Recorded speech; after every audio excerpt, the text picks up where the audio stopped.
The stench hit Ronan Vale before the metal doors groaned open. A bitter concoction of rotted blood, ammonia-soaked fur, and something worse, hopelessness. He stood still for a moment, eyes narrowing against the fog of decay, then pushed the rusted gate wide with one powerful hand. The shriek of hinges echoed through the underground hallway like a scream.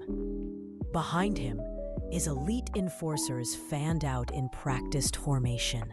Black armor, drawn blades. Their eyes gleamed amber in the low red glow of the emergency lights. Kale, his beta, stepped up beside him. "They said it was a kennel," he muttered, nose wrinkling. "This is a graveyard." Ronan didn't reply. He didn't need to. The walls spoke loud enough. Lined with vertical iron bar cages, 3 high, each barely large enough for a crouched body. They weren't cells. They were containment pens, dog crates for wolves. Inside, figures barely moved. Emaciated, dirt-caked bodies. Omega scents clung to the air like mold, sour, muted, silenced. Not a sound came from the prisoners. No crying, no pleading, no growling. Silence. The kind that meant they'd stopped hoping to be heard. Kale growled low in his throat. "They're nothing but animals to them." "No," said Ronan coldly, stepping deeper into the hallway. "Animals fight back." As he moved, the temperature in the corridor seemed to drop. His presence pressed outward. Alpha dominance curling like smoke around him. Some Omegas flinched. One let out a choked whimper. But most didn't react at all, too broken to register what he was. He passed 6 cages, 8, 11, then stopped. Third from the end, there she was, small, still, curled into herself in the corner of the cage, arms wrapped around thin knees. Her head was down, long strands of tangled white blonde hair falling like a veil over her face. She didn't tremble, didn't recoil. Unlike the others, she wasn't watching him with hollow, starving eyes. She wasn't watching at all. "Open it," Ronan said quietly. Kale hesitated. "Alpha, she hasn't moved." "Open it." A reluctant sigh, then the clang of keys. Kale's boots echoed as he approached the cage, unlocked it with a metallic snap, and stepped aside. Ronan crouched in front of the open door, close enough to feel her shallow breathing. She was skeletal, skin tight over sharp joints, bare feet blackened by concrete dust. But her stillness wasn't fear. It was something colder, detached. He spoke. "Look at me." No response. He leaned in slightly. His voice dropped, rougher. "I said, look at me." Nothing. Kale made a sound behind him. "Is she deaf?" No. Ronan's eyes narrowed. "She's ignoring me." That shouldn't have been possible. Alphas, especially ones of his power, radiated control. Even ferals reacted. Even rogues trembled. But this girl? She remained still. He studied her more closely. No collar, no tattoos, no pack mark, no bindings. Her wrists were clean, neck unbranded. That was impossible.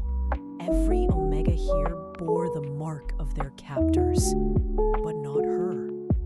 "What's your name?" he asked softly. Still nothing.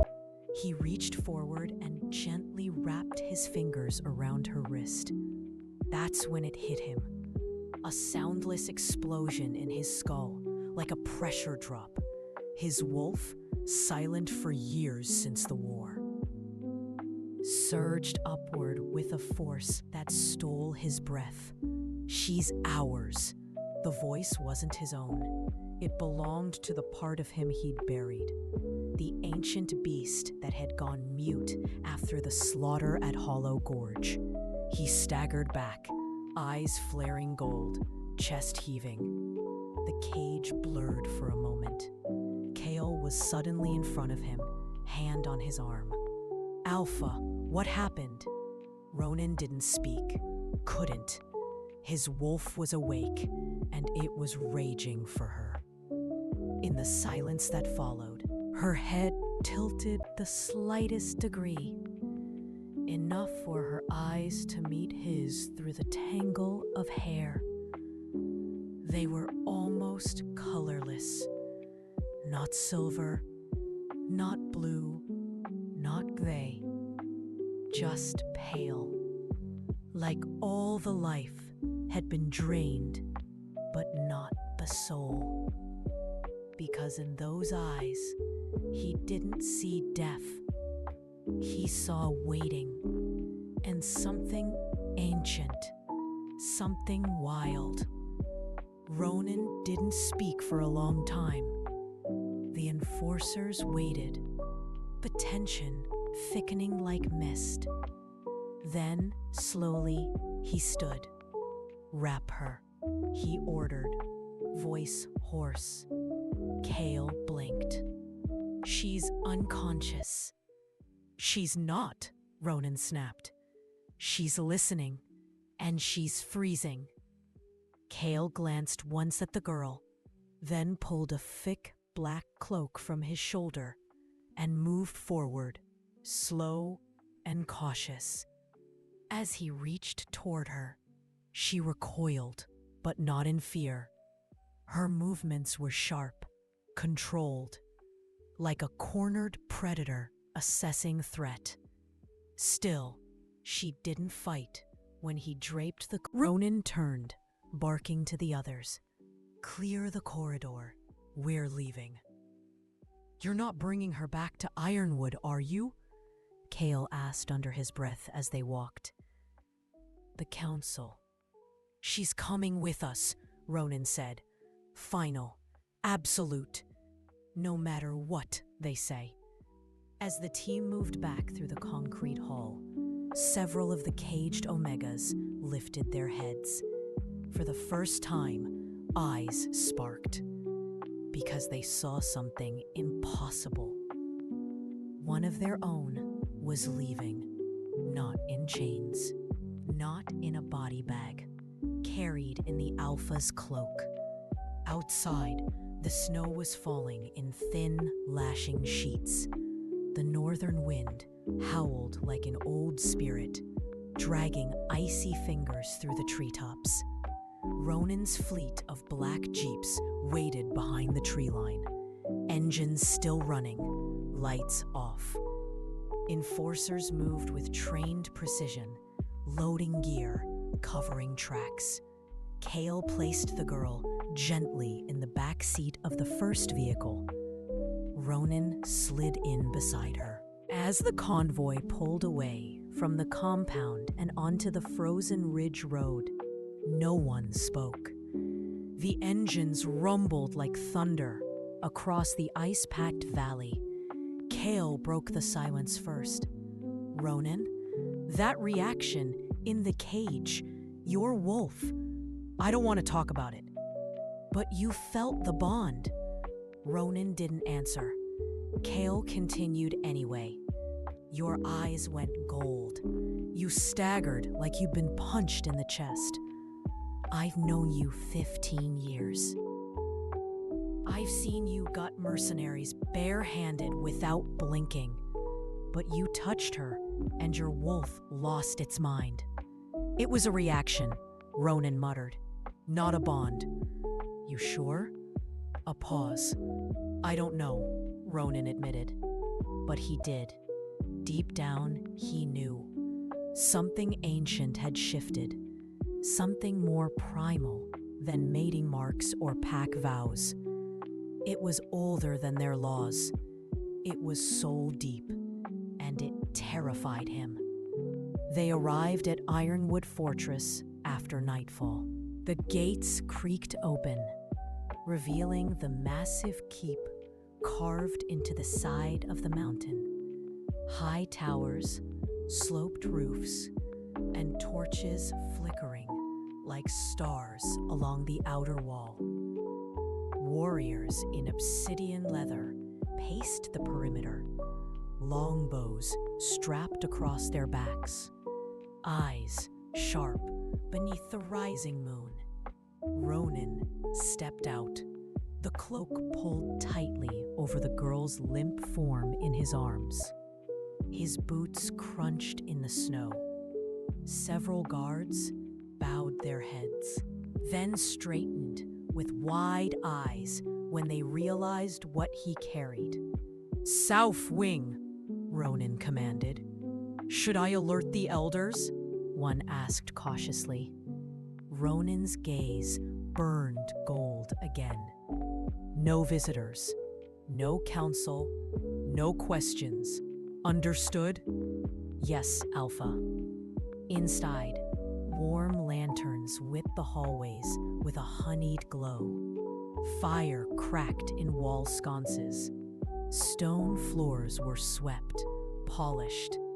Ironwood Fortress was no place for the weak, but it had always been clean, orderly, protected. He carried her through the side wing, a quiet hall used for rare guests and exiles, and placed her gently on the padded cot near the window.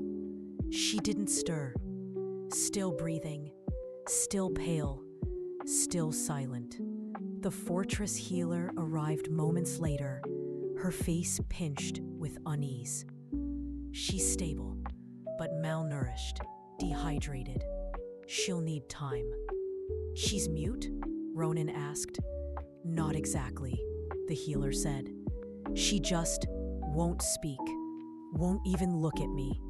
But she reacts when you enter. She calms. Breathes easier." Ronan stood at the door, watching her. "She knows I brought her." "Yes. And? And she's not afraid of you. That's what worries me most." The room was dim when Elara opened her eyes. A low fire flickered in the hearth. Heavy stone walls wrapped the chamber in silence, and frost kissed the corners of the glass panes. The bed beneath her was soft, far too soft. Clean linens, wool blankets, a warmth she hadn't felt in years. She didn't move, not yet. Her mind raced beneath the stillness. She remembered snow, a man's hand on her wrist, gold eyes, and a sound like something waking inside her. Something ancient. Her limbs ached, her skin still stung from old wounds, but her senses had sharpened. Where was she? Who were these people? And more importantly, why wasn't she dead? A shadow moved outside the door. She heard it before she saw it. The turn of boots, the pause of breath. Then the handle creaked. She didn't flinch. She didn't dare. The man who stepped in filled the doorway with silent force. Ronan, the wolf from the cages. His coat was damp with snow. His dark hair was tied back. But his eyes, those gold-flecked eyes, landed on her like a brand. She didn't move, didn't speak, but her breath stilled. He didn't smile, didn't speak. He just stepped inside, closed the door behind him, and sat on the edge of the nearby chair. "I know you're awake," he said quietly. His voice was calm, controlled, but it scraped something raw inside her. She waited, bracing herself for demands, for questions, for, "I won't hurt you," he added. "No one will. You're under my protection now." Her eyes flicked toward the hearth, then the door, calculating. "Do you remember your name?" Nothing. Ronan's jaw tightened. "Do you understand me?" Still, she didn't speak, but he saw it. That faint shift in her posture, the smallest narrowing of her eyes. "Yes," he whispered. "You do." He stood slowly and crossed to the window. The moon glowed full outside, veiled in silver mist. His back was tense, like a storm held barely beneath skin. "I need you to understand something," he said without turning. "What happened in that cage, that wasn't normal.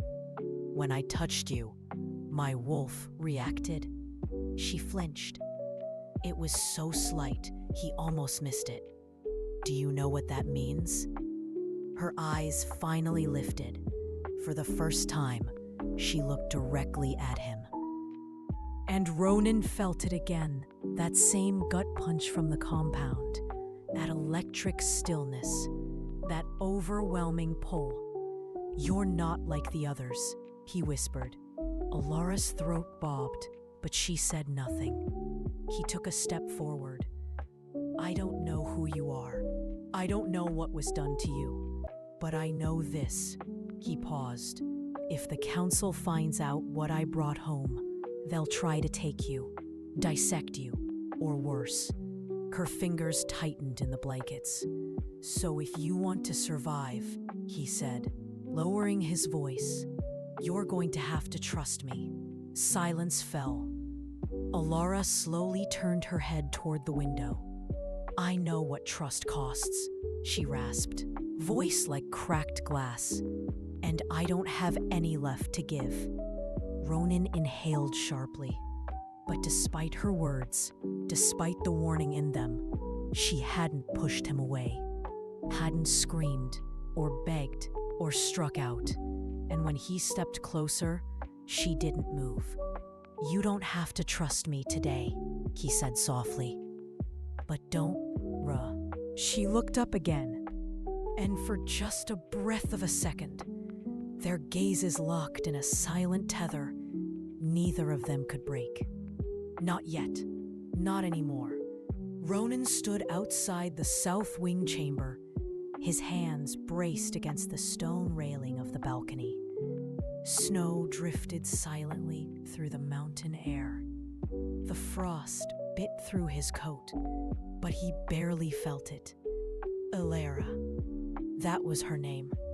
The healer had coaxed it from her, not with questions, but with presence, with patience.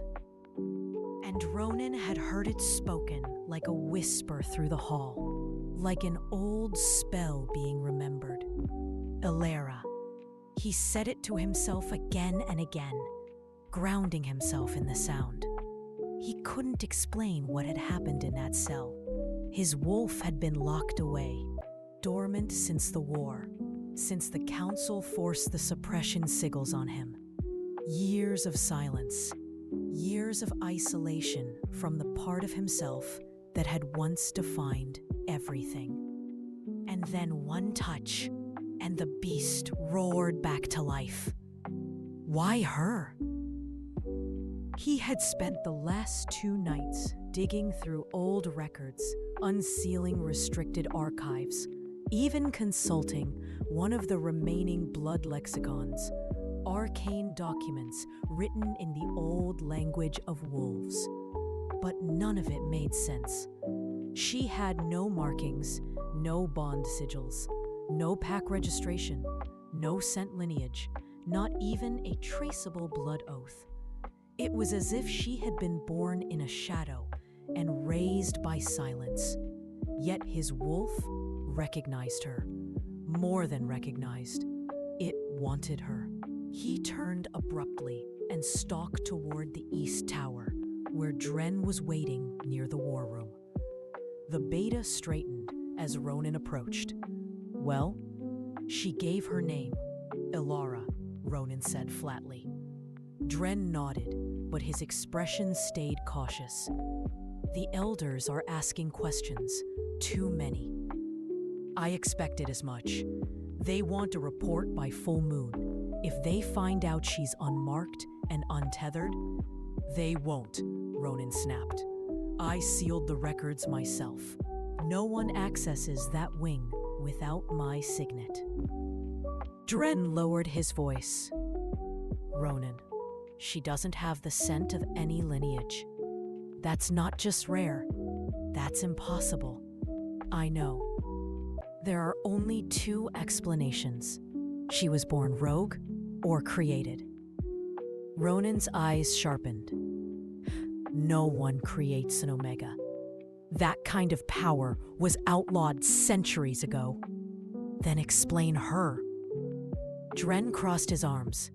Explain why your wolf wants her so badly. It nearly broke the damn bond lock you've had for years. Ronan's silence answered for him. Dren exhaled. You know what this could mean, don't? Barefoot, trembling, but upright. The firelight danced against her skin, casting strange shadows. Her hair was loose, still tangled, but her eyes, those eerie pale eyes, were glowing faintly. Ronan stepped in slowly. Elara. She turned slowly, and that's when he saw it. On her wrist, just beneath the skin, something shimmered, faint, ancient, a mark that hadn't been there before. Not carved, not inked, awakened. Elara clutched her chest. Something's wrong, she whispered, voice shaking. It burns. Ronan crossed the room in 2 strides, catching her as she staggered.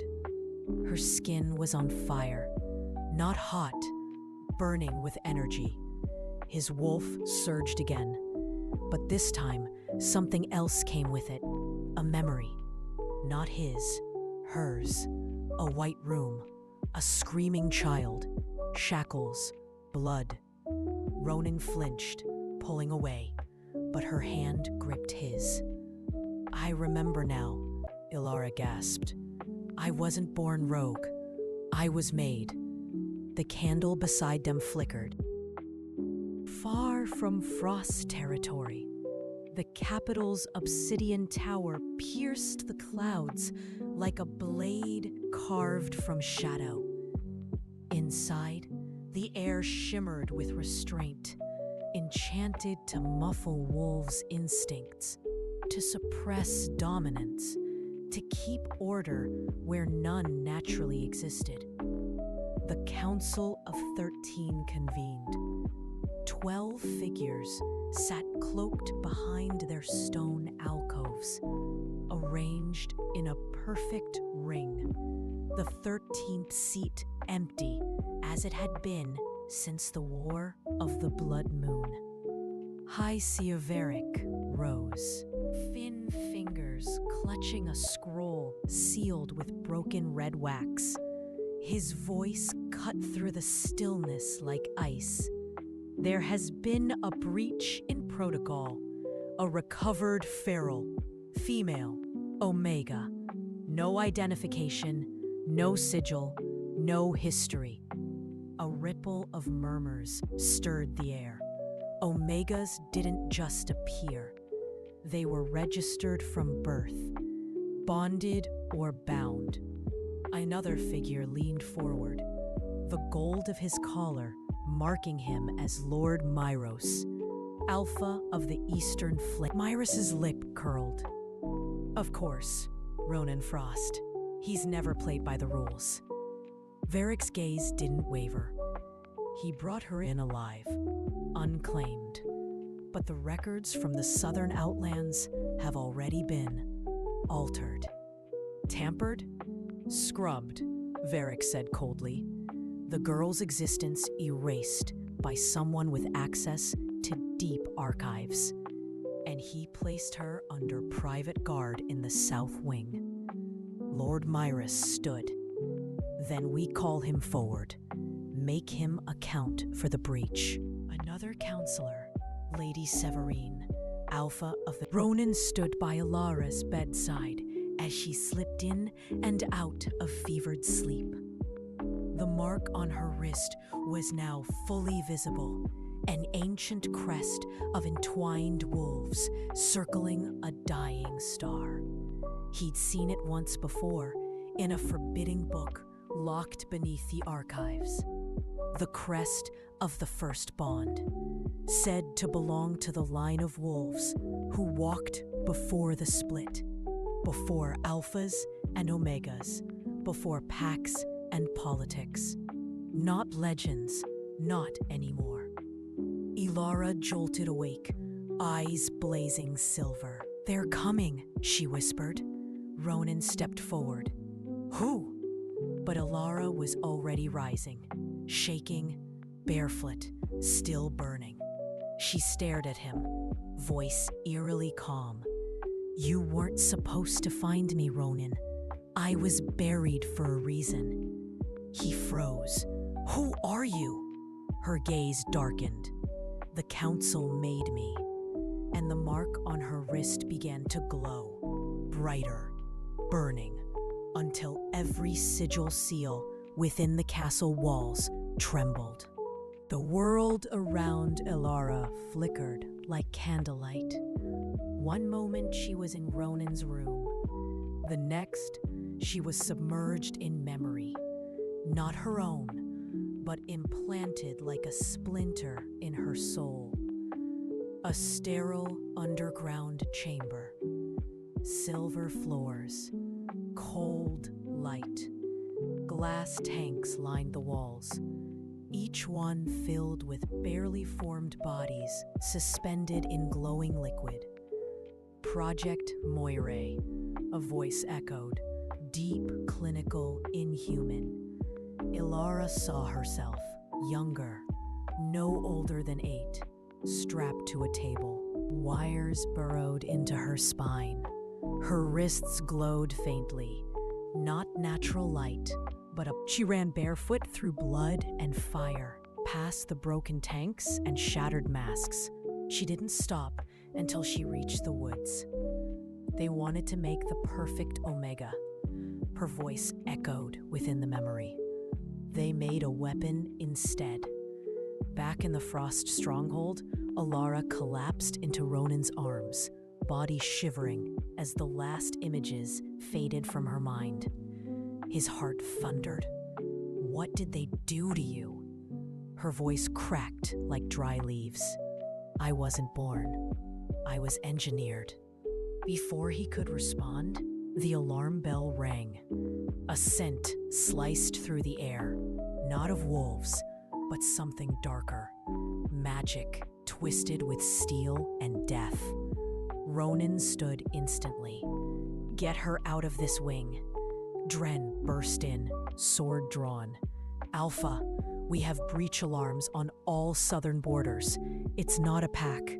It's something else." Ronan turned to Elara. "Do you know what they sent?" Alara's pupils were full moons. "They're called collectors." "Collectors?" "They only come when a runaway subject." "Activate what?" She held up her wrist. The ancient sigil on her skin now burned like a brand. "The seal! I'm not the only one!"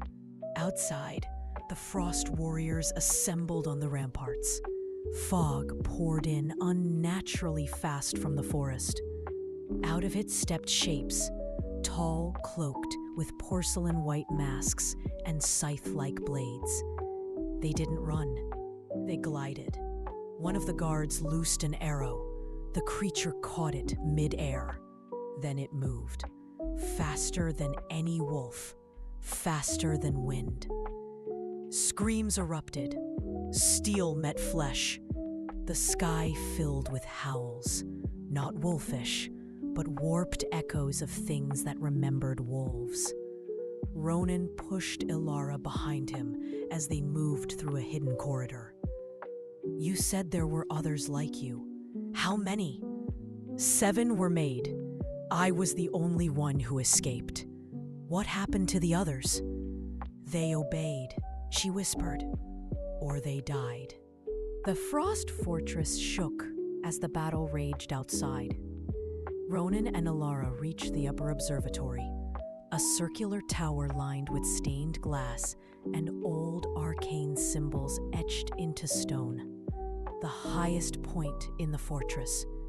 From there, the blood moon was visible in full. Huge, swollen, crimson. Elara collapsed against the wall, her skin hot to the touch, veins glowing faintly beneath the surface. They triggered something, she gasped. The seal! It's breaking! Ronan crouched in front of her, jaw clenched. What happens when it breaks? Elara looked up at him, eyes flickering silver. I stopped being me. Below them, the battle reached the outer gates. One of the collectors leapt over the stone wall like a shadow made flesh, landing with a bone-crunching crack. Warriors screamed as the thing moved through them without mercy. Dren's voice crackled over the commstone. We're falling back. Too many of them. Ronan turned back. I can stop this. If I claim you now, if I anchor you. Elara's breath hitched. It's not a normal bond. My wolf, it's not pure. It's not meant to be tethered. Ronan's voice turned low, feral. Neither am I. His wolf stirred beneath his skin, answering hers. But Elara screamed suddenly, her body arching as the rune on her wrist exploded in light. She clawed at her chest, pupils dilated, canines elongating. Power pulsed outward from her like a shockwave, cracking the glass windows of the observatory. You have to choose, Ronan, she choked out. Anchor me or kill me. Ronan didn't hesitate. He pulled her close, fangs descending. You're not going to die, he growled. You're mine. He bit down, not on her neck, but directly over the glowing rune.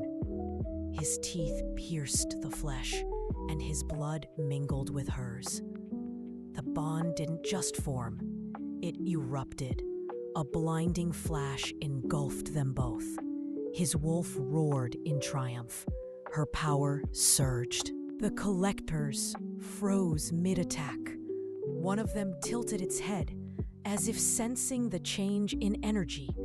Then, for the first time, it retreated. Elara lay in Ronan's arms, eyes glowing faintly, but no longer chaotic. Dren barged in, covered in blood, dragging a broken mask behind him. What the hell did you just do? Ronan didn't look up. I claimed her. She's stable? Dren asked. Elara sat up slowly. I'm not just stable, she said. I'm finally awake. She stood, unshaking, and looked out over the burning horizon. They'll come again, she said. And next time, they won't send collectors.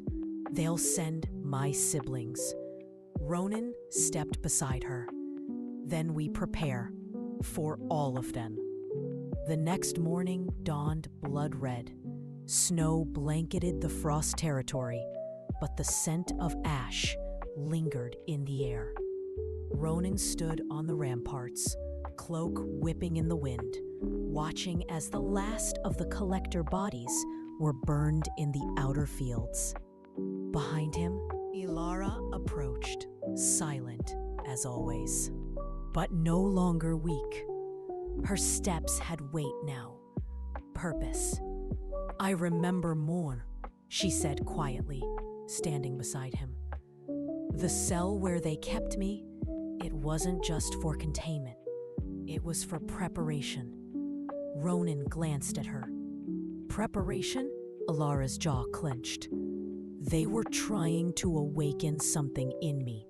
A bloodline. A weapon. A long silence stretched between them. Then, Elara said the name that made even Ronan flinch. Valerin. The ancient Alpha who started the Omega Purges. A ghost from before the Accord. A name spoken only in curses and battle hymns. You brought Valerin's blood back into our lands? You risked everything we've built on a myth? Ronan let the shouts rise until the room shook. Then he slammed his palm on the table, his voice laced with dominance. She's not the threat. What's coming is. Elara stepped forward, calm, cold. Her power coiled around her like a storm waiting to be unleashed. I'm not your enemy, she said, but my brothers and sisters will be. The council quieted. A grizzled old alpha leaned forward. And what do they want? Elara met his eyes. To erase the Accord. To finish what Valerin started. Later that night, Elara wandered the lower sanctum of the fortress, a place where ancient relics and records were kept. There, hidden behind a rune-locked wall, she found it. A mirror that shimmered with blood magic. She touched it, and it touched back. Her reflection twisted, changed. She saw another version of herself. Eyes black, power endless. Smiling with the kind of hunger that split worlds. And behind that other self, a line of shadows, other Omegas, bound to her by blood. We're coming, the reflection whispered. Sister. Elara staggered back, breath ragged. From the hallway, Ronan's voice echoed. What did you see? She didn't turn. Not what, she whispered. Who? The storm didn't howl that night. It screamed. Sentinels on the outer ridge were the first to fall. Not to claws or fire, but to silence. Throats slit, hearts stopped. Blood frozen mid-pulse. The enemy moved like mist. Omegas, but not broken ones. These were trained, enhanced, ancient, blood-bonded under a banner that hadn't flown in centuries.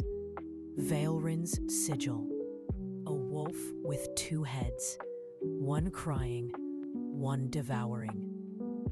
The south watchtower exploded in a burst of black fire. Ronan was already moving when the warning bell rang. Get her underground, he barked. But Elara was already standing in the war room. Her hair, once matted and dull, now shimmered like obsidian in moonlight. Her eyes glowed a soft violet. The bloodline was awakening. They're not here for the fortress, she said, deadly calm. They're here for me. Inside the walls, chaos. Warriors scrambled to form ranks. Fire arrows streaked through the snow-choked sky. But it was Dren who stopped Ronan at the central corridor. Face pale, blade dripping red. They breached the sanctum, he gasped. They had help. From inside, Ronan's blood froze. Who? Dren didn't speak. He simply stepped aside. From the shadows, a figure emerged. Sorrel, one of the healer clan. Trusted, quiet. Her hands raised in surrender. You knew what she was, Sorrel said, eyes burning with a strange devotion. You knew, and you kept her hidden. I protected her, Ronan growled. You delayed the inevitable. She dropped to her knees then, arms wide, and began to chant in the language of the old blood. A sigil flared to life beneath her, black and red, spiraling with omega runes. A portal, a gate, and from it came him. He stepped out of the gate like a god carved from fury, towering, veins threaded with fire. His aura slammed against every wall, every wolf's spine cracking under the weight of his presence. Malric Vaelrin, Elara's half-brother. "Sister," he said, voice like thunder caught in ice. "Come home." She stood still, framed in the corridor's shattered archway. Her heart cracked once, then hardened. This is home.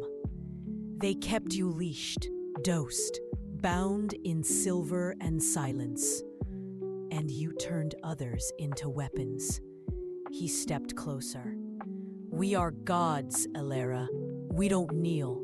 We don't serve." "No," she whispered, "but you destroy." Her power unfurled like wings, slamming into him. He grinned, and then they clashed, lightning and blood, two halves of a storm too old to name. Malric laughed. "So this is the Alpha who dares to claim my blood." Elara stood between them, breath ragged, magic crackling along her skin. "He didn't claim me," she said. "I chose him." Malric's smile vanished. That moment, that truth, it changed the tide. Ronan roared and shifted fully. Bones snapped, fur tore through flesh, and his true wolf, twice the size of any normal alpha, burst forward, midnight black, eyes like twin suns. The war began with teeth, blood, and a scream that split the mountain. The fortress pulsed with the rhythm of battle, stone cracking, wolves howling, spells detonating against steel. Ronan, now fully transformed, lunged at Malric with primal fury. Their clash shook the ground. Malric shifted in turn. His wolf was not natural, twisted. Fire flickered beneath blackened fur. His fangs glowed like iron pulled fresh from the forge. Their jaws collided. Blood sprayed. Magic howled. Elara didn't watch. She moved. She ran through the battleground, each breath calling ancient runes to life beneath her bare feet. Her voice began to rise in the tongue of the forgotten line, the one only the firstborn Omegas had known. ISTYBS. The words trembled through the snow. Through the earth, they made the very stones bleed light. The sigil Malric had summoned began to shudder. Behind her, Dren and the remaining enforcers fought tooth and nail to keep the Vaelrin warriors from reaching her. One after another fell, but they bought her time. Because Elara was no longer just an Omega. She was the blood key. As the final rune flared, Elara dropped to her knees, her head tipped back, and every memory not her own came flooding in. 1,000 Omegas before her, their chains, their suffering, their strength. She saw the truth. Her bloodline had been fractured deliberately. Cursed by Malric's ancestors so that no Omega could ever rise again, and yet she had. Because her mother had hidden her, because Ronan had believed in her, because something inside her refused to kneel. She opened her eyes. They weren't violet anymore. They were silver, Full moon, full power, Alpha's mark. Elara rose. Ronan was pinned under Malric's massive form, blood soaking the snow. The ancient Alpha's claws were at his throat, and fire burned along his jaws. "You never deserved her," Malric growled. "Neither do you," Elara said. Malric turned, too slow. Elara didn't hesitate. She reached inside him, not his chest, but his bond. The corrupted thread that fed off death, that twisted Omegas into shadows. She ripped it from him. Malric howled. His form shimmered, cracked, broke. He fell to his knees, magic burning out of him like black smoke. And then, silence. The battlefield quieted. The enemy wolves, once bound to Malric's blood, stood stunned, blinking. Elara stood barefoot in the snow, power fading into the wind. Ronan staggered up beside her, his chest heaving, golden eyes locked on her changed form. "Elara," he whispered. "I'm still knee," she said. "Just finally whole." He reached out and touched her face gently, reverently. "You're not just whole," he murmured. "You're legend." Weeks passed. Elara did not return to the South Wing. She stood at the head of the council chamber now, once silent, now speaking not just for herself, but for every Omega long erased from history. She rewrote the law. She reforged the bond. The bloodline was no longer hidden. It ruled, and beside her always stood Ronan, not as her captor, not as her savior, but as her equal, her mate, her alpha. And in time, when the moon turned silver again, Elara led not just the Frost territory, but every pack that had once bowed to fear. Elara stood at the balcony of the high tower, the cold wind brushing her hair back as the stars blinked overhead. Below, the courtyard had transformed, no longer a place of training and blood, but a sanctuary. Omega children were learning, playing. The cries of warriors had been replaced with laughter. Footsteps echoed behind her. "You're not resting again," said Mayra, the head healer, arms folded. "I'm not hurt," Elara replied. Mayra snorted. "Not in the body, but don't think I don't see it. The way you flinch at chains, the way you go silent when the moon rises." Elara didn't answer. Her eyes stayed on the stars. "The war took something," she whispered. "But it gave something too. Power.